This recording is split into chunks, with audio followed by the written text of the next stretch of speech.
খালেদা জিয়ার প্রয়াণে এভারকেয়ার হাসপাতালে নেতাকর্মীরা ভিড় করছেন। যদিও আনুষ্ঠানিকভাবে ভোর ৬টার সময় বেগম খালেদা জিয়ার এই বিদায়ের খবর জানানো হয় দলের পক্ষ থেকে, এবং নেতাকর্মীরা এই জায়গা থেকে আমরা দেখছি যে নেতাকর্মীরা যেমন আসছেন, এবং তারেক রহমান বিএনপির ভারপ্রাপ্ত চেয়ারম্যান, বেগম খালেদা জিয়ার বড় সন্তান এবং তার সহধর্মিণী জুবাইদা রহমান, তিনিও এই এভারকেয়ার হাসপাতালে মাত্রই পৌঁছালেন এবং তারা বেগম খালেদা জিয়ার তার কাছে যাচ্ছেন, এখানে হাসপাতালের খোঁজ খবর নিচ্ছেন। এবং আমরা দেখছি যে গতকাল রাতেও কিন্তু তারেক রহমান এই হাসপাতালে এসেছিলেন, তখন পরিবারের সকল সদস্যরা এখানে ছিলেন, বিএনপির সিনিয়র নেতারা, স্থায়ী কমিটির সদস্যরা সবাই মূলত এখানে ছিলেন। এবং এখানে একটি বেগম খালেদা জিয়ার এই মৃত্যুকে ঘিরে এভারকেয়ার হাসপাতালে একটি কড়াকড়ি নিরাপত্তা আরোপ করা হয়েছে আমরা দেখছি। এবং আমাদের সহকর্মীরা এর আগেও জানানোর চেষ্টা করছিলেন নানানভাবে যে তার কাটার বেড়া দিয়ে একদম যেটি বলা হচ্ছে যে পুরো তার কাটার বেড়া দিয়ে পুরোপুরি একটি নিরাপত্তার চাদরে ঘিরে ফেলা হয়েছে। এবং আমরা যেটি এখন দেখতে পাচ্ছি যে তারেক রহমান এবং জুবাইদা রহমান তারা হাসপাতাল থেকে বের হয়ে যাচ্ছেন। গতকাল রাতেও তারা ছিলেন এখানে, যেটি বলার চেষ্টা করছিলাম, চিকিৎসকের সাথে খোঁজখবর রাখছিলেন। এবং বেগম খালেদা জিয়ার যে দেশি বিদেশি চিকিৎসক দল রয়েছে 30 সদস্যের, সেই মেডিকেল বোর্ডের, অর্থাৎ মেডিকেল সদস্যদের চিকিৎসকদের মিলে যে দলটি রয়েছে, সেখানে জুবাইদা রহমান তিনিও একজন সদস্য হিসেবে ছিলেন। সেই জায়গা থেকে জুবাইদা রহমান সার্বক্ষণিকভাবে তিনি খোঁজ রাখছিলেন, এবং তিনি কিন্তু তারেক রহমান ফেরার আগে বেগম খালেদা জিয়া যখন মুমূর্ষ অবস্থায় ছিলেন, ডাক্তারদের পক্ষ থেকে বারবার বলা হচ্ছিল, তখন তিনি এখানে এই বাংলাদেশে এসেছিলেন চিকিৎসার সাথে। যদিও লন্ডন থাকাকালীন অবস্থায় তিনি সামগ্রিকভাবে খোঁজখবর রাখার চেষ্টা করছিলেন। এবং তারেক রহমান এই যে 25 তারিখ আসলেন, আসার পরে তিনি যেদিনে ঢাকায় অবতরণ করেন, সেদিনকেই এভারকেয়ার হাসপাতালে 300 ফিট পূর্বাচল এলাকায় অভ্যর্থনা নেওয়ার পরে সরাসরি হাসপাতালে চলে আসেন, এবং এরপর প্রতিদিনেই তিনি হাসপাতালে একাধিকবার এসেছেন। গতকাল রাতেও তিনি এসেছেন। গতকাল যদিও সন্ধ্যার বিকেলের পরে এভার কেয়ার হাসপাতালে তিনি এসেছেন নয়াপল্টনের এই কেন্দ্রীয় কার্যালয় থেকে। এবং এই যে হাসপাতালের গেট থেকে আমরা দেখছি তারেক রহমানকে বহন করে যে গাড়ি বহর, সেটি বের হয়েছে। এবং মূলত তারেক রহমান এখন গুলশান যাবেন, সেখানে 12:30টায় বিএনপির স্থায়ী কমিটির একটি জরুরি বৈঠক ডাকা হয়েছে, সেখানে তিনি অংশগ্রহণ করবেন। তারেক রহমানের যে গাড়ি বহরটি, সেটি আমরা দেখছি যে এভারকেয়ার হাসপাতালের যে মূল ফটক, সেখান থেকে বের হয়ে যাচ্ছে। নেতাকর্মীরা তাকে এবং আইনশৃঙ্খলা বাহিনীর সদস্যরা তাকে বের হয়ে যাওয়ার জন্য সহযোগিতা করছেন। এবং যেটি বলছিলাম যে বেগম খালেদা জিয়ার এই প্রয়াণ ঘিরে 10:30টার সময় অন্তর্বর্তী সরকারের প্রধান ক্যাবিনেট বৈঠক, মন্ত্রিসভার বৈঠক ডেকেছেন। সেখানে মির্জা ফখরুল ইসলাম আলমগীরকে অংশগ্রহণ করার আহ্বান জানিয়েছিলেন, তিনি সেখানে অংশগ্রহণ করেছেন। এবং 12:30টায় বিএনপির স্থায়ী কমিটির একটি বৈঠক ডাকা হয়েছে। আপনারা দেখছেন যে তারেক রহমানের যে গাড়িটি, সেটি যাচ্ছে, তারেক রহমানের এই গাড়ি বহরটি, এবং তারেক রহমান এভারকেয়ার হাসপাতাল থেকে বের হয়ে যাচ্ছেন। এবং এই গাড়ির মধ্যে আমরা জুবাইদা দেখতে পাচ্ছি। এখানে এই আপনারা দেখতে পাচ্ছেন যে তার যে শৃঙ্খলার নিরাপত্তায় নিয়োজিত রয়েছেন, তারা তাকে সর্বোচ্চ নিরাপত্তা দিয়ে এবং তার যাতায়াত যাতে নির্বিঘ্ন করা যায়, সেই চেষ্টাটি এখানে করে যাচ্ছেন। এবং এই গাড়িটির ভিতরেই আমরা দেখলাম যে জুবাইদা রহমান, তারেক রহমান, তাদের যে সাদা যেই গাড়িটি রয়েছে বুলেট প্রুফ, সেই গাড়ি দিয়ে মাত্রই হাসপাতাল থেকে বের হয়ে গেলেন। এবং যেহেতু 12:30টায় দলের পক্ষ থেকে স্থায়ী কমিটির জরুরি বৈঠক ডাকা হয়েছে করণীয় নির্ধারণ করতে, সেখানেই তারেক রহমান যাচ্ছেন।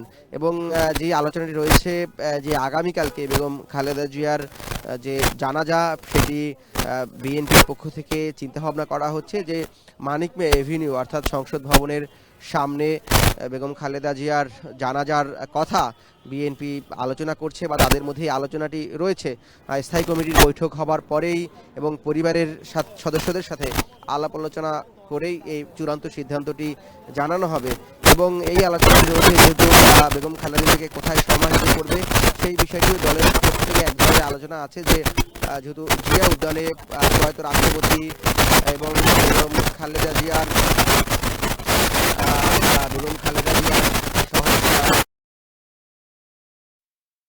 রাজধানীর এভার কেয়ার হাসপাতাল থেকে এবার এভার কেয়ার হাসপাতাল থেকে কিছুক্ষণ আগে তারেক রহমান এবং তার স্ত্রী, কন্যা এবং পারিবারিক যেই আত্মীয় স্বজন ছিলেন তারা কিছুক্ষণ মধ্যেই বের হয়ে গেলেন। এবং আমাদের সহকর্মীরা যেমনটা জানাচ্ছিলেন 12:30টায় তাদের বৈঠক রয়েছে এবং বৈঠকে সেখানে যোগ দিবেন এবং তারেক রহমান সেখানে ছিলেন। এবং আবার শুরুতে একটু বলতে চাই, যেখানে হচ্ছে ডাক্তার জাহিদ এবং বিএনপি মির্জা ফখরুল ইসলাম আলমগীর, রুহুল কবির রিজভী তারা যেমন জানিয়েছেন এবং 7 দিনের শোক পালন করবে বিএনপি এবং কিছুক্ষণের পর একটি উপদেষ্টা পরিষদের বৈঠক রয়েছে এবং সেই বৈঠকে পরবর্তী বিষয়ে সিদ্ধান্ত নেওয়া হবে।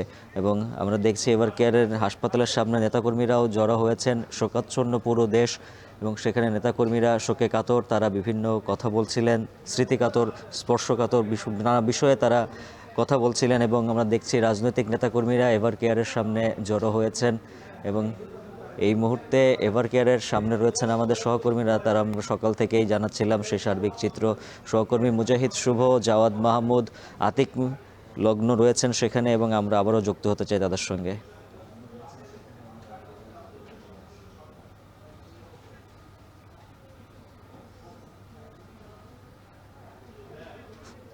ফরহাদ বিন নূর আমাদের সঙ্গে রয়েছেন এবং সহকর্মীরা সকাল থেকেই জানাচ্ছিলেন।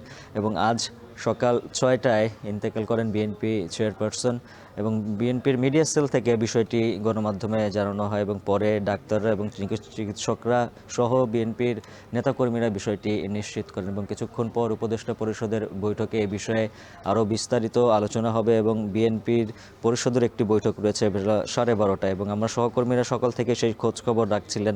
আমরা আবারও সহকর্মীদের সাথে যুক্ত হব। সহকর্মী ফরহাদ বিন নূর, মুজাহিদ শুভ, আতিক মিসবা লগ্ন রয়েছেন সেখানে এবং আমাদের সহকর্মীরা রয়েছেন সেখানে, আমরা আবারও যুক্ত হতে চাই তাদের সঙ্গে। মুজাহিদ শুভ এভার কেয়ারের সামনে থেকে যুক্ত আছেন।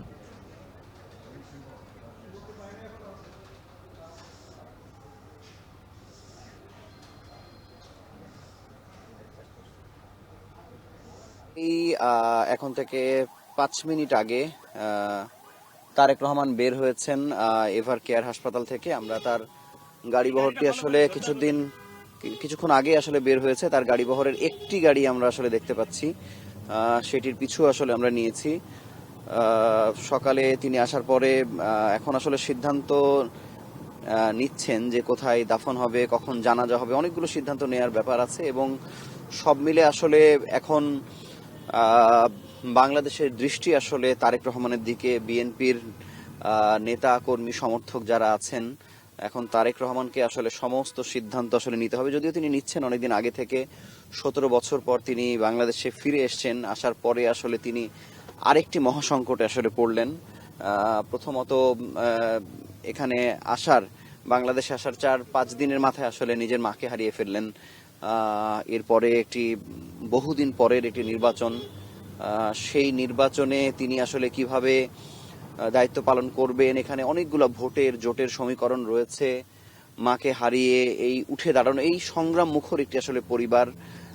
এক পরিবারে আমরা যদি বলি যে সাবেক প্রেসিডেন্ট জিয়াউর রহমানের মৃত্যুর পর সেই 82-83 সাল থেকে বেগম জিয়া এই 2025 সাল অবধি নেতৃত্ব দিয়ে গেছেন।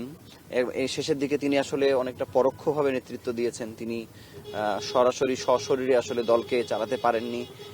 এদিকে বেগম জিয়া যেমন সরাসরি থাকতে পারেননি, আর অন্যদিকে তারেক রহমান তিনি যুক্তরাজ্য থেকে আসলে দেশ পরিচালনা করছেন। আসলে এই অভিভাবকহীন হয়ে থাকা, তারপরেও সবশেষ 25শে ডিসেম্বর নানা জল্পনা কল্পনা শেষে, নানা শঙ্কা শেষে তিনি আসলে ফিরতে পেরেছেন।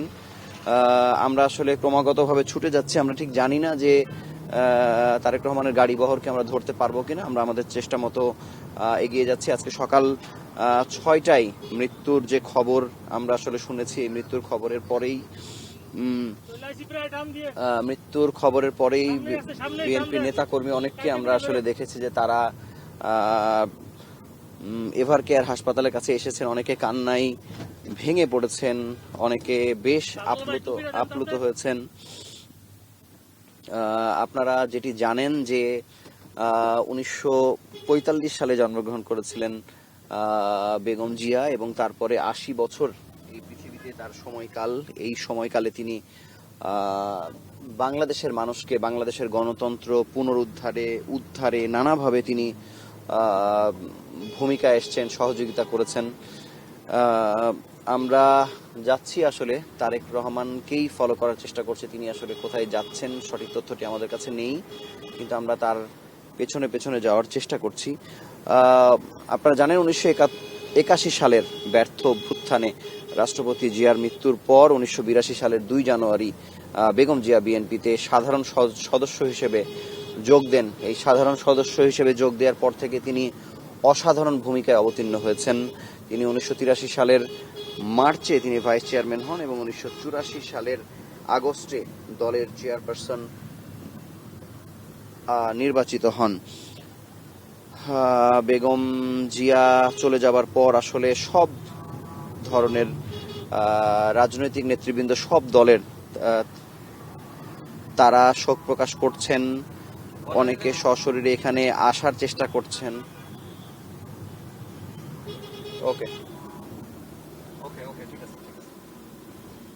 তার পুত্রবধূ এবং তার নাতি আমরা দেখলাম একটু আগে এই হাসপাতাল থেকে বের হয়ে গিয়েছেন, এবং এর মধ্যেই কিন্তু আমরা দেখছি যে এখানে নেতা কর্মীদের ভিড় বাড়তে আসলে শুরু করেছে।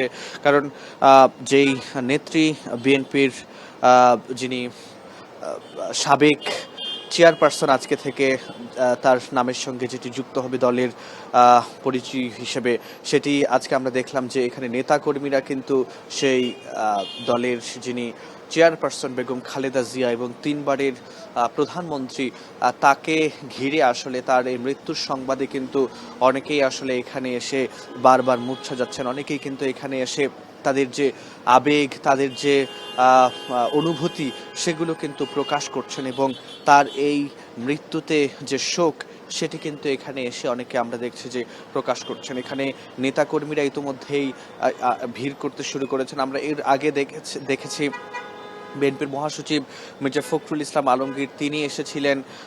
এছাড়া আমরা রিজভিকে দেখেছি।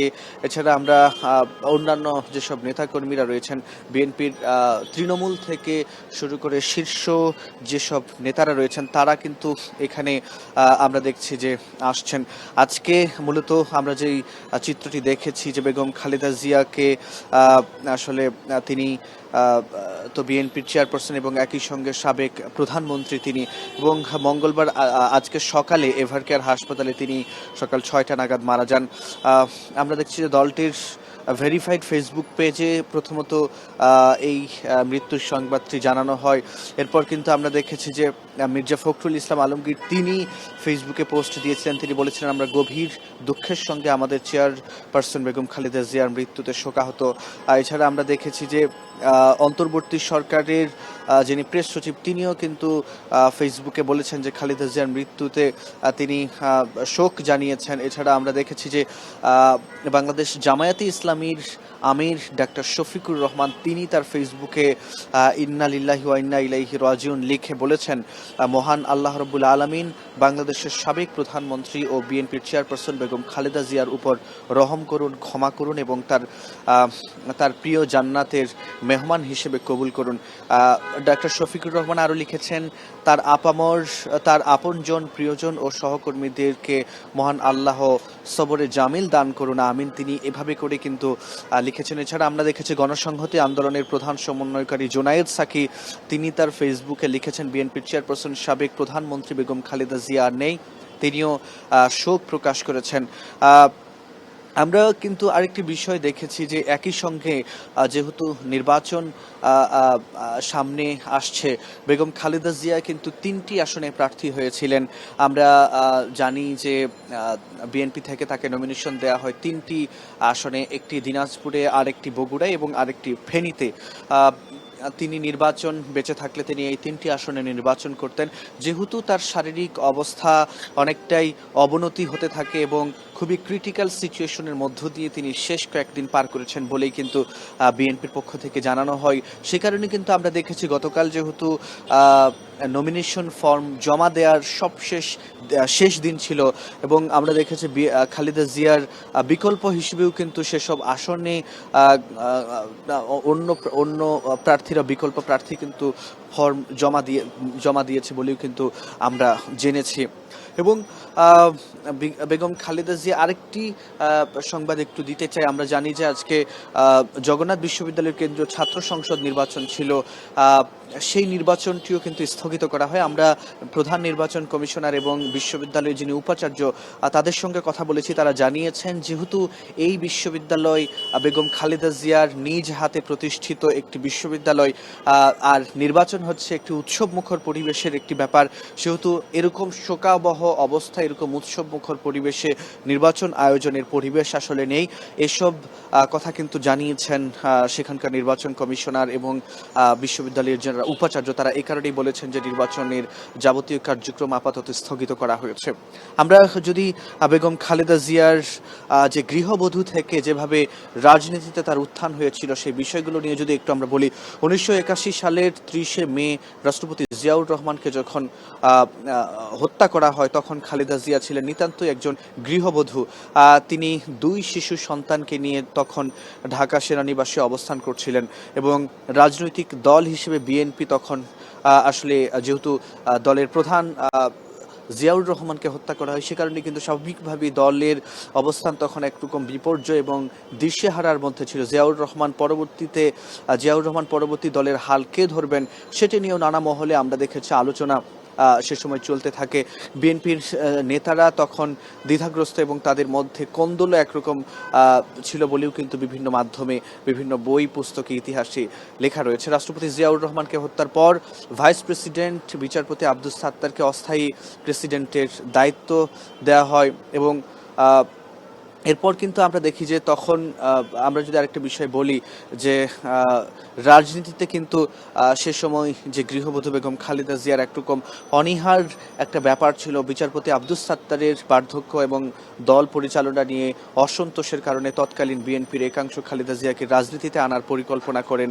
এছাড়া রাজনীতির প্রতি খালেদা জিয়ার তেমন কোনো কিন্তু আগ্রহ ছিল না বলে কিন্তু বিভিন্ন ইতিহাসের বইয়ে আসলে লেখা রয়েছে। রাজনৈতিক পর্যবেক্ষকদের মতে এর কয়েকটি কারণ ছিল। প্রথমত জিয়াউর রহমানের হত্যাকাণ্ড তার মনে গভীর দাগ কেটেছিল এবং তিনি মানসিকভাবে সে সময় ধকল কাটিয়ে উঠতে পারছিলেন না। দ্বিতীয়ত খালেদা জিয়ার রাজনীতিতে আসার ব্যাপারে পারিবারিক দিক থেকেও তেমন উৎসাহ আসলে ছিল না। এছাড়া রাজনৈতিক ভাগ্য তাকে কোথায় টেনে নিয়ে যায় সেটি নিয়েও হয়তো খালেদা জিয়ার মনে হয়তো চিন্তা ছিল। এই সময় দলের নেতাকর্মীরা রাজনীতিতে আসার জন্য দিনের পর দিন খালেদা জিয়াকে বোঝানোর চেষ্টা করেন তিনি দলের হাল না ধরলে সেটি টিকবে না বলেও কিন্তু অনেকে তাকে জানান। দলের অবস্থা কি হবে সেটি নিয়েও কিন্তু শঙ্কা প্রকাশ করেন। তারা মনে করতেন নেতাকর্মীরা যে তিনি যদি এই মুহূর্তে দলের হাল ধরেন তাহলে 80-র দশকের কথাই আমরা বলছি, তাহলে বিএনপি হয়তো আবার প্রাণ ফিরে পাবে। দলকে ঐক্যবদ্ধ রাখার জন্য আপোষ ফর্মুলা হিসেবে খালেদা জিয়াকে নেতাকর্মীরা বেছে নেয়। অন্যদিকে খালেদা জিয়ার রাজনীতিতে আসার বিষয়ে তৎকালীন সেনাপ্রধান এইচ.এম. এরশাদের মনে একরকম ভয় ছিল বলেও কিন্তু রাজনৈতিক বিশ্লেষকরা বিভিন্ন সময় বলেছেন। এরশাদ যেহেতু ক্ষমতা দখলে দীর্ঘ পরিকল্পনা নিয়ে এগোচ্ছিলেন সেহেতু তখন ভাবছিলেন যে খালেদা জিয়া রাজনীতিতে আসলে পরিস্থিতি সামলানো তার জন্য হয়তো কঠিন হয়ে যাবে। এরপর কিন্তু আমরা দেখেছি যে 1982 সালের 21শে জানুয়ারি বিএনপির চেয়ারম্যানের নির্বাচনের তারিখ ঘোষণা করা হয়। বিএনপির চেয়ারম্যান হবার জন্য একই সঙ্গে প্রার্থী হয়েছিলেন খালেদা জিয়া এবং তৎকালীন রাষ্ট্রপতি আব্দুস সাত্তার। 1982 সালের মার্চ মাসে খালেদা জিয়া দলের সিনিয়র ভাইস চেয়ারম্যান হন এবং এপ্রিল মাসের প্রথমে বিএনপির এক বর্ধিত সভায় তিনি ভাষণ দেন। আমরা যতটুকু জানি বিএনপির ভাইস চেয়ারম্যান হিসেবে দায়িত্ব পালনের কয়েক মাস পরই খালেদা জিয়া দলের ভারপ্রাপ্ত চেয়ারম্যান হন এবং এরপর তিনি 1984 সালের 10ই মে খালেদা জিয়া বিএনপির চেয়ারম্যান হিসেবে নির্বাচিত হন। এরপর আমরা দেখেছি যে সে সময় এরশাদের পতন ঘটানোর জন্য তিনি স্বৈরাচার বিরোধী আন্দোলনে নানাভাবে সক্রিয় ছিলেন। এবং একসময় তিনি 1991 সালের যে নির্বাচন হয় সে সময় তিনি দলের প্রধানমন্ত্রী হিসেবে নির্বাচিত হন। আমরা দেখেছি 1991 তিনি প্রথমবার তিনি দলের প্রধান হয়ে নির্বাচন করেন এবং সে সময় তিনি প্রধানমন্ত্রী হিসেবে নির্বাচিত হন। আমরা যদি বলি এরপর কিন্তু 1996 সালে আরেকটি নির্বাচন হয় এবং সেই নির্বাচন নিয়ে নানা রকম কথা রয়েছে। তারপরে তিনি আরেকটি তত্ত্বাবধায়ক সরকারের অধীনে আরেকটি নির্বাচন দেন, সেখানে আওয়ামী লীগ ক্ষমতায় আসলো। এরপরে আমরা দেখেছি যে 2001 সালের নির্বাচনে আবারও বিএনপি জামাত জোট সরকার গঠন করে এবং সে সময় তিনি প্রধানমন্ত্রীর দায়িত্ব নেন। এবং আমরা যদি বলি যে 2001 থেকে 2006 পর্যন্ত তিনি যে প্রধানমন্ত্রীর দায়িত্ব পালন করেছিলেন, এরপর যখন আবার 2011 সরকার ক্ষমতায় আসে সে সময়ও কিন্তু তিনি নানা রকম আপোষহীনতার এবং তিনি পরিচয় দিয়েছেন এবং সে নানা কারণে কিন্তু তাকে আপোষহীন বলা হয়। আমরা দেখেছি যে 2008-এর ডিসেম্বরে যে নির্বাচন হয়েছিল সেখানে বিএনপি সংখ্যাগরিষ্ঠতা অর্জন না করলেও দীর্ঘ 17 বছর যে আন্দোলন সংগ্রাম গণতন্ত্রের পক্ষে তিনি করে গিয়েছেন সেটি কিন্তু তাকে আসলে আপোষহীনতার তার যে পরিচয় সেটি আরও এখানে ফুটে উঠেছে। আমরা দেখেছি যে বেগম খালেদা জিয়া রাজনীতিতে আসলে বহু বছর ধরেই একটি বিশেষণ আসলে ঘুরে ফিরে উচ্চারিত হয়। আমি বারবার বলছি যে আপোষহীন এই শব্দটির সঙ্গে সবচেয়ে ঘনিষ্ঠভাবে যে নামটি জড়িয়ে গেছে তিনি বিএনপির চেয়ারপারসন ও সাবেক প্রধানমন্ত্রী খালেদা জিয়া। আমরা দেখেছি যে 3বারের প্রধানমন্ত্রী, এছাড়া 2 দশকের বেশি সময় ধরে বিরোধী রাজনীতির প্রধান মুখ হয়ে ওঠা এবং 3 দশকেরও বেশি সময় ধরে ক্ষমতার কেন্দ্রে এবং কেন্দ্রের বাইরেও সমান দৃঢ়তায় অবস্থান করা এই নেত্রী বাংলাদেশের গণতান্ত্রিক রাজনীতিতে এক গুরুত্বপূর্ণ অধ্যায়ের নাম, যেই অধ্যায় আসলে আজকে শেষ হলো। এবং আমরা যদি আরেকটু বলি, দেশীয় আন্তর্জাতিক গণমাধ্যম, মানবাধিকার সংস্থা ও রাজনৈতিক বিশ্লেষকদের পর্যবেক্ষণে বহুবার আসলে এটি উঠে এসেছে যে খালেদা জিয়া তার রাজনৈতিক অবস্থানে থেকে কখনোই এক চুল পিছু হটেননি। প্রশ্ন হলো যে তাহলে এই সেই অবস্থানগুলো আসলে কি, যার কারণে তাকে আপোষহীন নেত্রী বলা হয়েছে? আমরা কিন্তু দেখি যে বিভিন্ন কারণেই তাকে কিন্তু আপোষহীন নেত্রী বলা হয়। যেমন আমরা যদি বলি যে সংসদীয় গণতন্ত্রে প্রত্যাবর্তন, আমরা দেখেছি দীর্ঘ সামরিক শাসনের পর 1991 সালে অনুষ্ঠিত হয় বাংলাদেশের প্রথম গণতান্ত্রিক নির্বাচন। এতে বিএনপির সংখ্যাগরিষ্ঠতা অর্জন করে একই সঙ্গে খালেদা জিয়া হন দেশের প্রথম গণতান্ত্রিকভাবে নির্বাচিত নারী প্রধানমন্ত্রী। সে সময় রাষ্ট্রপতির শাসন ব্যবস্থা বহাল রেখে ক্ষমতা নিজের হাতে কেন্দ্রীভূত রাখার সুযোগ থাকলেও এই যে বিএনপির যে নেত্রী, যে আপোষহীন নেত্রী, তিনি কিন্তু সংসদীয় গণতন্ত্রে ফিরে যাওয়ার পক্ষে অবস্থান নিয়েছিলেন সে সময়। আমরা জানি যে পর্যবেক্ষকরা বিভিন্ন সময় বিভিন্ন পর্যবেক্ষক যেটি আসলে বলে এসেছেন বেগম জিয়ার সম্পর্কে, ক্ষমতা কুক্ষিগত না করে গণতান্ত্রিক কাঠামো পুনঃপ্রতিষ্ঠার এই সিদ্ধান্তই ছিল তার আপোষহীন রাজনৈতিক জীবনের প্রথম বড় দৃষ্টান্ত। এটি যেমন বড় দৃষ্টান্ত এবং প্রথম দৃষ্টান্ত ছিল, এরপরেও কিন্তু তার রাজনৈতিক জীবনের অনেকগুলো তিনি অবস্থান রেখেছেন যে কারণেও তাকে আপোষহীন নেত্রী বলা হয়। আমরা যদি বলি যে জাতীয়তাবাদী অবস্থানের জায়গাটা যদি বলি, 2001 সালে দ্বিতীয়বার ক্ষমতায় এসে আঞ্চলিক ও বৈশ্বিক রাজনীতির জটিল বাস্তবতায়ও তিনি জাতীয়তাবাদী। বেগম খালেদা জিয়ার এই প্রয়াণে নেতাকর্মীদের মধ্যে শোকের ছায়া নেমে এসেছে। আমরা দেখেছি যে নেতাকর্মীরা এখানে ধীরে ধীরে জড়ো হতে শুরু করেছেন এবং তারা তাদের নেত্রীর জন্য শোক জ্ঞাপন করছেন, কেউ কেউ কান্না করছেন আমরা দেখছি, এবং তার নেত্রীর সাথে বিভিন্ন স্মৃতি তারা স্মরণ করছেন। এখানে অনেক কর্মী সমর্থক এসেছেন, নেতারা এসেছেন যারা বেগম খালেদা জিয়ার বিভিন্ন জনসভায় সক্রিয় অংশগ্রহণ করেছেন, এবং অনেকেই এমন আছেন যারা আমরা দেখছি বা তারা বলছেন যে বেগম খালেদা জিয়ার সাথে তারা সরাসরি সাক্ষাৎ করেছেন, সেই সকল স্মৃতি তারা মনে করছেন। এবং বেগম খালেদা জিয়া যখন 1982 সালে দলের দায়িত্ব নেন, যদিও তিনি 84 সালে এসে দলের চেয়ারপারসন নির্বাচিত হন, কিন্তু সাধারণ একজন কর্মী হিসেবে তিনি যখন বিএনপির রাজনীতিতে প্রবেশ করেন 82 সালে, তখন থেকেই মূলত বিএনপির যে রাজনীতি এবং জিয়াউর রহমানের মৃত্যু পরবর্তী যে সময় অথবা জিয়াউর রহমান যখন তাকে হত্যা করা হয়, বিএনপির মধ্যে একটি নাজুক পরিস্থিতির মধ্যে দিয়ে যাচ্ছিল।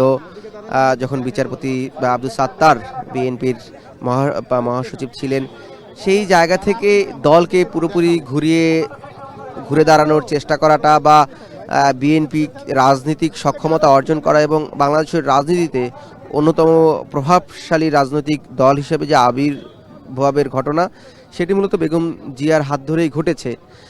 এখানে যারা কর্মী সমর্থক এসেছেন তারা আসলে সেই দিনগুলোর কথা মনে করছিলেন। আমরা অনেক প্রবীণ নাগরিককে দেখছি যারা দীর্ঘদিন বিএনপির রাজনীতি করেছেন বা বিএনপির রাজনীতির সাথে জড়িত ছিলেন, তারা সেই সকল দিনগুলোর কথা স্মৃতিচারণ করছিলেন। বা যারা নবীন রয়েছেন অথবা বয়সে তরুণ, তারাও বেগম খালেদা জিয়াকে অনেকেই সামনাসামনি দেখেছেন। 2018 সালের পরে যেটি হয়, বেগম খালেদা জিয়া যখন আওয়ামী লীগ সরকার তাকে এই যে জিয়া অরফানেজ ট্রাস্টের দুর্নীতি মামলায় তাকে কারাগারে নিয়ে যায়, এর আগেও বেগম খালেদা জিয়া যখন জনসম্মুখে বিভিন্ন বক্তব্য দিয়েছে বা আমরা দেখেছি তিনি সবশেষ 20 দলীয় একটি সংবাদ সম্মেলনে অংশ নিয়েছিলেন, ইফতার পার্টিতে অংশ নিয়েছিলেন। অর্থাৎ এই যে জনসম্মুখের যেই কর্মসূচিগুলো, সেগুলোতে এখানে যারা কর্মী সমর্থক এসেছেন তারা অনেকেই অংশ নিয়েছিলেন, সামনাসামনি তাকে দেখেছেন এবং তারা বলছেন বেগম খালেদা জিয়া জাতীয় রাজনীতির একজন ঐক্যের প্রতীক ছিল। তার প্রতিফলনও আমরা বেগম খালেদা জিয়া যখন অসুস্থ হয়ে পড়েন এই 23 তারিখে, অর্থাৎ নভেম্বরের 23 তারিখে তিনি এভারকেয়ার হাসপাতালে ভর্তি হন। দীর্ঘদিন ধরেই তিনি এভারকেয়ার হাসপাতালে চিকিৎসা নিচ্ছিলেন। বেগম খালেদা জিয়া, আপনারা জানেন যে তিনি ডায়াবেটিস, আর্থাইটিস সহ কিডনি জটিলতার নানাবিধ রোগে ভুগছিলেন এবং এই লন্ডনেও তিনি সবশেষ চিকিৎসা নিয়েছিলেন। আবার দেশে ফিরে এসেছেন কিছুটা সুস্থ হয়ে। সবশেষ সশস্ত্র বাহিনী দিবসে সেখানে অংশগ্রহণ করার পরে তিনি অসুস্থ হয়ে যান। সেখানেও বলা হচ্ছে যেহেতু তাকে একটি ভাইরাস সংক্রমণের ফলে তার শ্বাসকষ্ট তৈরি হয় এবং এভারকেয়ার হাসপাতালে তাকে ভর্তি করা হয়। এই যে এভারকেয়ার হাসপাতালে তিনি ভর্তি হলেন নভেম্বরের 23 তারিখে, এরপরে তিনি এখানেই টানা চিকিৎসা নিচ্ছেন এবং 27 তারিখ তাকে সিসিইউতে স্থানান্তর করা হয় নভেম্বরের 27 তারিখ। তখন মূলত ডাক্তারদের পক্ষ থেকে জানানো হয়েছিল যে তিনি জীবন মৃত্যুর সন্ধিক্ষণে আছেন এবং তার অবস্থা অত্যন্ত সংকটাপন্ন। তাকে ডাক্তাররা সিসিইউতে চিকিৎসা দিচ্ছেন, পাশাপাশি তিনি যে এক ধরনের লাইফ সাপোর্টের মধ্যে আছেন সেই বিষয়টিও ডাক্তাররা নানানভাবে বলেছেন। এবং সবশেষ আমরা দেখেছি যে আজকে যেহেতু তিনি শেষ নিঃশ্বাস ত্যাগ করেছেন ভোর 6টায়, দলের পক্ষ থেকে সেটি জানানো হয়েছে এবং সামগ্রিকভাবে বেগম খালেদা জিয়ার প্রয়াণে রাজনৈতিক অঙ্গনেও শোকের ছায়া নেমে এসেছে। বাংলাদেশ এই ফ্যাসিবাদ বিরোধী আন্দোলনের বা একজন অবিসংবাদিত নেতা ছিলেন বেগম খালেদা জিয়া এবং তাকে ঘিরেই এই ফ্যাসিবাদ বিরোধী আন্দোলন দানা বাঁধতে শুরু করে। যখন আমরা দেখেছি 2008-এর নির্বাচনের পরের 2018-র বিতর্কিত নির্বাচন, এর পরের বাকি 3টি নির্বাচন, সবশেষে যে 24-এর নির্বাচনটি যেটি পতিত আওয়ামী লীগ সরকার করেছে, সবগুলো নির্বাচনের বিরুদ্ধে বিএনপির এই যে কথিত নির্বাচন বা যেটিকে বলা হচ্ছে বা বিতর্কিত নির্বাচন, সেখানে বেগম খালেদা জিয়ার বলিষ্ঠ অবদান ছিল। এবং যে অন্যান্য রাজনৈতিক দলগুলো, আমরা 20 দলীয় জোটও দেখেছি যেখানে এখন জামায়াত, যদিও তারা এখন একটি বিপরীত পক্ষে রাজনীতি করছেন বা তারা এখন রাজনৈতিক প্রতিদ্বন্দ্বী বিএনপির বর্তমান এই রাজনৈতিক প্রেক্ষাপটের কারণে, এই সব দলগুলো মিলে কিন্তু দীর্ঘ সময় তারা ফ্যাসিবাদের বিরুদ্ধে আন্দোলন করেছে, মাঠে ছিলেন এবং এই পুরো সময়টি নেতৃত্ব দিয়েছেন বেগম খালেদা জিয়া।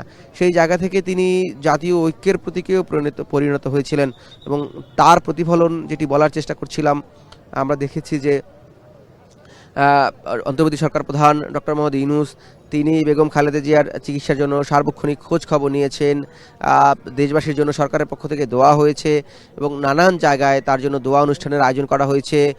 জামায়াতের পক্ষ থেকে শোক জানানো হয়েছে, দোয়া চাওয়া হয়েছে এবং তিনি যখন লড়ছিলেন জীবন মৃত্যুর সাথে, তখনও এই জামায়াতের পক্ষ থেকে, এনসিপির পক্ষ থেকে, ইসলামী আন্দোলনের পক্ষ থেকে, এবি পার্টির পক্ষ থেকে, গণশক্তির পক্ষ থেকে, অর্থাৎ এই যে ফ্যাসিবাদ বিরোধী আন্দোলনের যে রাজনৈতিক দলগুলো রয়েছে প্রত্যেকটি দল বেগম খালেদা জিয়ার সুস্থতা কামনায় দোয়া করেছেন এবং আমরা এটিও দেখেছি অনেকগুলো দল পৃথক পৃথক দোয়া কর্মসূচিও পালন করেছে।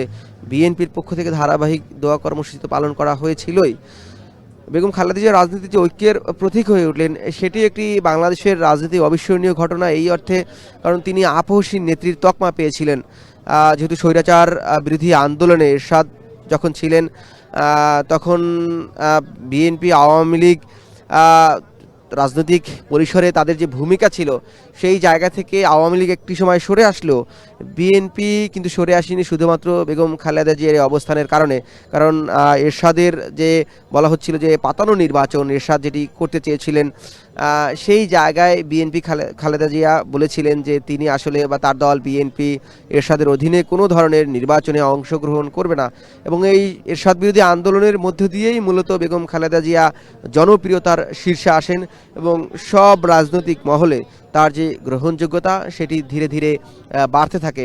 এবং এটি বলা হয় যে বেগম খালেদা যেহেতু তিনি একজন সাধারণ গৃহবধূ ছিলেন, তার সেই দিনাজপুরে জন্মগ্রহণ করা, সেটা জলপাইগুড়ি ছিলেন যদিও তৎকালীন সময়, সেই এরপরে তিনি এই দিনাজপুরে পড়াশোনা করা বা বেড়ে ওঠা, এরপরে তার যে স্বাভাবিক জীবন ছিল, জিয়াউর রহমান তিনি তার সহধর্মিণী হওয়া এবং জিয়াউর রহমানের হত্যাকাণ্ডের শিকার হওয়ার পরে তার মধ্যে এক ধরনের রাজনৈতিক বিমুখতা এক ধরনের ছিল, কারণ তিনি সাধারণ গৃহবধূ হিসেবেই জীবনযাপন করে আসছিলেন।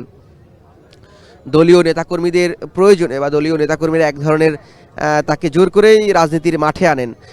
1982 সালে তিনি সদস্যপদ গ্রহণ করেন, অর্থাৎ আনুষ্ঠানিকভাবে বিএনপির কর্মী হিসাবে যোগ দেন এবং এরপর 84 সালে তিনি চেয়ারপারসন হিসেবে নির্বাচিত হন। বেগম খালেদা জিয়ার একটা নাটকীয় উত্থান এই জায়গাটাতে হয়েছে যেহেতু তিনি বিএনপি রাজনীতিতে আসার 10 বছরের ব্যবধানেই তিনি এই বাংলাদেশের যে সর্বোচ্চ পদ প্রধানমন্ত্রী তিনি ক্ষমতার একদম শীর্ষে আহরণ করেন। সেই উত্থানটি মূলত হয়েছিল স্বৈরাচার বিরোধী আন্দোলনে তার যে ভূমিকা ছিল এবং যেটি বলছিলাম যে তিনি আপসী নেত্রীর তকমা পেয়েছেন, সেই জায়গাটা থেকেই মূলত বেগম খালেদা জিয়া যেটি ঘটেছে তার ক্ষেত্রে। এবং এখানে যারা বিএনপি নেতাকর্মী এসেছেন তারা বেগম খালেদা জিয়ার সেই সব দিনগুলো স্মরণ করছিলেন। বেগম খালেদা জিয়াকে ঘিরেই নেতাকর্মীরা যে বিএনপির রাজনীতি আঁকড়ে রেখেছেন, রাজনৈতিক পরিসরে বিএনপির রাজনীতি নিয়ে একটা কোণঠাসা তৈরি হয়েছিল। যেহেতু 2018 সাল নির্বাচনে বিএনপি 2008 নির্বাচনে বিএনপির একটি ভরাডুবি হয়েছিল বলা হচ্ছিল এবং 2018-তে নির্বাচন, সেই জায়গা থেকে আমরা দেখেছি যে বেগম খালেদা জিয়া 2018 নির্বাচনে বর্জন করার পরে এক ধরনের সেই জায়গা থেকেও আমরা দেখেছি যে তিনি আপসী নেত্রী যে খেতাব পেলেন এবং আপসী নেত্রী হিসাবে আবির্ভূত হলেন বাংলাদেশের রাজনীতিতে। 2018 সালে তিনি যে ভূমিকাটি নিলেন তার সেই আপসী নেত্রীর জায়গাটা তিনি আবারও জনসম্মুখে বা জনগণের মাঝে এবং রাজনৈতিক পরিসরেও তার সেই আবির্ভাব আবার সেই আপসীন জায়গা থেকে ঘটলো। কারণ আওয়ামী লীগ যেই ধরনের নির্বাচন করছিল 2008 নির্বাচনটিও এক ধরনের নানানভাবে বিতর্কিত হচ্ছিল বা সেই নির্বাচন নিয়েও বিভিন্ন রাজনৈতিক দল যারা আওয়ামী বিরোধী যখন ছিল বিএনপি জামায়াত এবং অন্যান্য যে রাজনৈতিক দলগুলো ফ্যাসিবাদ বিরোধী আন্দোলন করেছে এবং যুগপৎ আন্দোলন করেছিল তারা সেই নির্বাচনটি নিয়েও প্রশ্ন করেছে। এবং 2018 নির্বাচনে যখন বেগম খালেদা জিয়া ঘোষণা দিয়েছেন যে না আওয়ামী লীগ তত্ত্বাবধায়ক সরকারের অধীনে ছাড়া নির্বাচনে যাবেন না এবং তিনি নির্বাচন থেকে সরে দাঁড়ানোর ঘোষণা দিলেন, সেটিও বেগম খালেদা জিয়ার তিনি যে আপসীন নেত্রী সেই আবারও তিনি সেখানে প্রমাণ করলেন। এবং বিএনপি মাঠ কামড়ে শুধুমাত্র বেগম খালেদা জিয়াকে ঘিরেই, যেহেতু তারেক রহমান যদি এখন বিএনপির হাল ধরেছেন রাজনীতির, তিনি দেশে ফিরেছেন, আগামী দিনে তিনি বিএনপির রাজনীতিকে এগিয়ে নিয়ে যাবেন সেই প্রত্যাশা নেতাকর্মীদের মধ্যে আছে বা আমরা তারেক রহমানের মধ্যে সেই তৎপরতা দেখতে পাচ্ছি। তিনি এই স্বদেশ প্রত্যাবর্তনের পর থেকে বা এর আগেও তিনি যখন এই ভার্চুয়ালি দলের নেতাকর্মীদের সংঘবদ্ধ রেখেছেন, কর্মসূচি বাস্তবায়ন করেছেন, অনানুষ্ঠানিকভাবে তারেক রহমান বিএনপির নেতৃত্ব দিলেও খালেদা জিয়াকে ঘিরেই কিন্তু বিএনপির যে রাজনীতি সেটি আবর্তিত হচ্ছিল।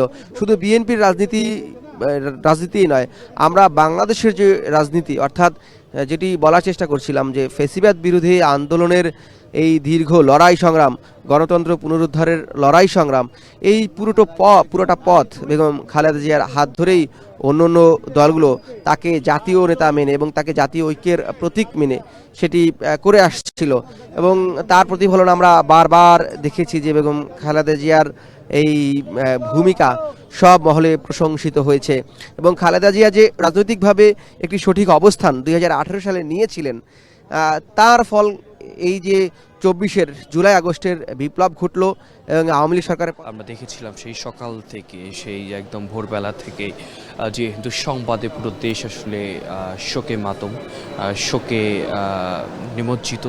সেই সংবাদের জন্য আমরা এতক্ষণ ছিলাম রাজধানীর এবার কেয়ার হাসপাতালের একদম ভেতরে। তো সেখান থেকে আমরা এখন একদম নিচতলায় নেমেছি। এখানেও কিন্তু আসলে স্বজনদের ভিড় দেখছি।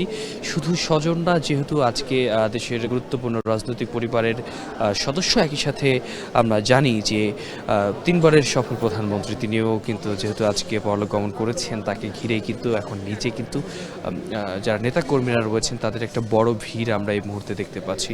এই জায়গাটা সংরক্ষিত, খুব বেশি আসলে বহিরাগতদের প্রবেশ খুব একটা সুযোগ নেই, তবে নিরাপত্তা বেষ্টনীকে পার করেই কিন্তু মূলত যারা রয়েছেন তারা আসলে এখানে প্রবেশ করেছেন। তারা নিজেদের মতো করেই মূলত আসলে চেষ্টা করছেন যে আসলে নেত্রীর শেষ মুহূর্তে যতটুকু খোঁজ খবর নেওয়া যায় সেই বিষয়ে একটু তৎপরতা দেখানোর চেষ্টা করেছেন। যেহেতু সংরক্ষিত একটা জায়গা, তো সেই জায়গা থেকে আসলে দেখানোর ক্ষেত্রে কিছুটা আমাদেরকে আসলে বেগ পোহাতে হচ্ছিল। তবে যেমনটা জানাতে চাই, যেহেতু আসলে জাতীয় গণমাধ্যম আসলে বিভিন্ন সময় আসলে আমাদেরকে বিভিন্নভাবে আসলে আমরা জানি যে গণমাধ্যমে কথা বলেছেন নেতাকর্মীরা, আমরা তাদের সাথে কথা বলেছি। তারা আমাদেরকে যে বিষয়গুলো আসলে আমাদেরকে স্বাভাবিকভাবেই বলা হয়েছে যে বিএনপির পক্ষ থেকে কিন্তু, দলীয় পক্ষ থেকে কিন্তু বিভিন্ন সময় বিভিন্নভাবে কিন্তু আসলে নেতাকর্মীরা যারা রয়েছেন তারা আসলে স্মৃতিচারণ করেছেন, স্মৃতি রোমন্থন করেছেন। যেহেতু উপদেষ্টা পরিষদের একটা বৈঠকের কথা আমরা জানি এবং যেহেতু প্রধান উপদেষ্টা নিজেই আসলে মহাসচিবকে বলেছেন এবং তিনি নিজেও জানেন, এবং এর পরবর্তীতে কিন্তু আগামীকালকে বা কখন কিভাবে কোথায় আসলে দাফন কার্য বা জানাজার কার্যক্রম সম্পন্ন হবে পুরো বিষয়টা সম্পর্কে জানা যাবে। তবে ধারণা করা হচ্ছে, আমরা নেতাকর্মীদের সাথে কথা বলেছি, প্রাথমিকভাবে ধারণা করা হচ্ছে আসলে দুটো জায়গাকে অনুমান করা হচ্ছে। প্রথমত হচ্ছে বনানী কবরস্থান, যেখানে আসলে তার সন্তান আরাফাত রহমান কোকো তিনি আছেন, এবং একই সাথে যদি আমি বলতে চাই এরই পাশাপাশি আমরা জানি যে এরই পাশাপাশি হচ্ছে সেই মাজার, অর্থাৎ হচ্ছে জিয়া উদ্যান নামে আমরা যেখানে তার স্বামী তাকে দাফন করা হয়েছে, মেজর জিয়াউর রহমান তাকে। তো সেই জায়গা থেকে আসলে আমরা যতদূর জানি যে দুটো জায়গায় ধারণা করা হচ্ছে, সেই ধারণার জায়গা থেকে আমরা বলতে পারি যে আসলে যেহেতু পারিবারিকভাবে রাষ্ট্রীয়ভাবে সকল প্রকার সিদ্ধান্ত নেওয়া হবে, সেই ধরনের সিদ্ধান্তের পরেই আমরা বিস্তারিতভাবে আসলে বিষয়গুলো পুরোটাই জানাতে পারবো। তবে আদতে আমরা যেমনটা আসলে দেখতে পাচ্ছি পুরো বিষয়টাই যে যেহেতু পুরো নিরাপত্তা সংকট বা বেষ্টনীর মধ্যে আমরা দেখছিলাম যে এখানে কিছুক্ষণ আগেই বিএনপির ভারপ্রাপ্ত চেয়ারম্যান তারেক রহমান তিনি এসেছিলেন এবং তিনি আসার পরেই কিন্তু মূলত এখানে প্রবেশ করেছিলেন এবং কিছুক্ষণ পরে প্রায় 1 ঘন্টার মতো সেখানে প্রবেশ করে সেখান থেকে তিনি বেরিয়ে গেছেন, এমনটা আমরা নিঃসন্দেহে জানি। এবং এর পরবর্তী সময়ে আমরা দেখেছি যে এবার কেয়ার হাসপাতালের সামনে যে নিরাপত্তা ব্যবস্থা সেটি জোরদার করা হয়েছে। বেগম খালেদা জিয়া সম্পর্কে আমি আসলে বেশ কিছু তথ্য আমি আসলে আপনাদেরকে দিতে চাই। যেমনটি আপনারা জানেন যে 1982 সালের পর থেকে যখন স্বৈরাচারের একটা শঙ্কা আসলে এই দেশে ছড়িয়ে পড়ে, যখন এই শঙ্কাটা আসলে পুনঃদস্তুর আসলে ছড়িয়ে পড়ে, এই সময়টাতেই দেখেছিলাম যে তিনি আসলে একজন গৃহিণী থেকে কিভাবে একজন নেতৃত্বস্থানীয় প্রধানমন্ত্রী হয়ে উঠলেন, কিভাবে আসলে তার সেই বর্ণাঢ্য জীবন বা রাজনৈতিক জীবন তিনি গড়ে তুললেন, কিভাবে দেশের মানুষের পাশে থাকলেন, সেটা কিন্তু নিঃসন্দেহে একটা ইতিবাচকতার বার্তা ছড়িয়ে দেয় এবং সেই ইতিবাচকতা নিয়েই কিন্তু আমরা এখন পর্যন্ত এখানে আছি। এবং সেজন্য আমরা দেখেছি যে বিভিন্ন সময় বিভিন্ন প্রয়োজনে আমরা নানানভাবে চেষ্টা করেছি যে সেই বিষয়গুলো দেখভাল করবার জন্য। আরও বলতে চাই, যেহেতু আমরা জানি যে 1946 সালের আগস্ট মাসের 15 তারিখ তিনি আসলে জন্মগ্রহণ করেন দিনাজপুরে, এবং সেখান থেকেই কিন্তু ধীরে ধীরে দেশের ফার্স্ট লেডি হওয়া এবং বিভিন্ন সময় বিভিন্ন রাজনৈতিক আন্দোলনে দেশকে একতাবদ্ধ করা, সংঘবদ্ধ করা, সবকিছু মিলেই কিন্তু দুর্দান্ত একটা রাজনৈতিক ক্যারিয়ার তিনি রেখে গেছেন এবং এজন্যই আমরা দেখেছি যে রাজধানীর এভার কেয়ার হাসপাতাল, যেখানে আসলে নিরাপত্তা ব্যবস্থা সবচেয়ে বেশি কড়াকড়ি হয়, সেই নিরাপত্তার মধ্যেও আমরা দেখেছি যারা গণমাধ্যম কর্মী তো আছে, একই সাথে আমরা বলছি যে যারা নেতাকর্মীরা রয়েছেন, শুভাকাঙ্ক্ষীরা রয়েছেন, যারা রাজপথে বিভিন্ন সময় আসলে নেত্রীকে সমর্থন দিয়েছেন, অগ্রযাত্রায় পাশে থেকেছেন, সবাই কিন্তু এখানে উপস্থিত ছিলেন এবং বিভিন্নভাবে তারা কিন্তু সর্বোচ্চ সমর্থনটাই জোগানোর চেষ্টা করেছেন। আমরা শুরুতে যখন এসেছিলাম একদম সকাল থেকে দেখেছিলাম যে বিভিন্ন যে গাড়িগুলোর রয়েছে, নেতাকর্মীদের যে ঢল ছিল, সব কিছুই কিন্তু অব্যাহত ছিল এই এভার কেয়ার অভিমুখে। এরপরে কিন্তু আমরা এখন যত বেলা গড়িয়েছে, যত দুপুরের দিকে এসেছে, যদিও মানে গুমোট আকাশের মধ্যে মন খারাপের মনেই কিন্তু বসে আছেন এখানে যারা নেতাকর্মীরা রয়েছেন। এবং একই সাথে আমরা বলতে চাই যে এভার কেয়ার হাসপাতালের এই বহুতলা বিশিষ্ট হাসপাতালের চতুর্থ তলায়, পঞ্চম তলায় মোটামুটি এই এভার কেয়ার হাসপাতালে আমরা যেমনটা জানি যে তার চিকিৎসা কার্যক্রম চলছিল, নিবিড় পর্যবেক্ষণে ছিলেন চলতি মাসের। আমরা জানি যে চলতি মাসের শুরু থেকেও যেমন যার চিকিৎসা চলছে, একই সাথে আমরা জানি যে গত মাসে 23 তারিখ অর্থাৎ 23 নভেম্বর সন্ধ্যায় তাকে নিয়ে আসা হয় রাজধানীর এভার কেয়ার হাসপাতালে এবং তারপরে থেকে অবস্থা সংকটাপন্ন হলে 25 তারিখ তাকে নিবিড় পর্যবেক্ষণে রাখা হয়।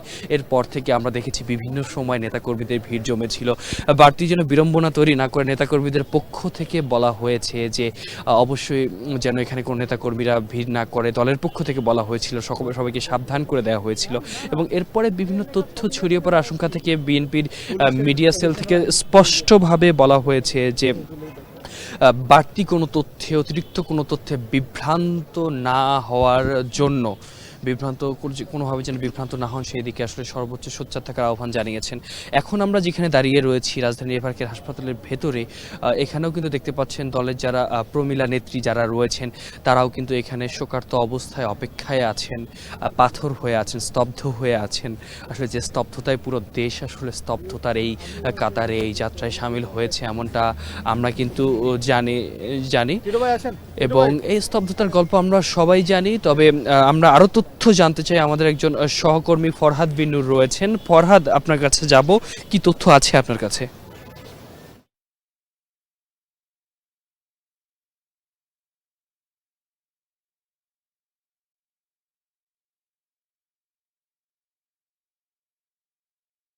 হ্যাঁ, দেখছি যে ইতোমধ্যেই তো আমরা যতটুকু জেনেছি যে বেগম খালেদা জিয়াকে সম্মান জানাতে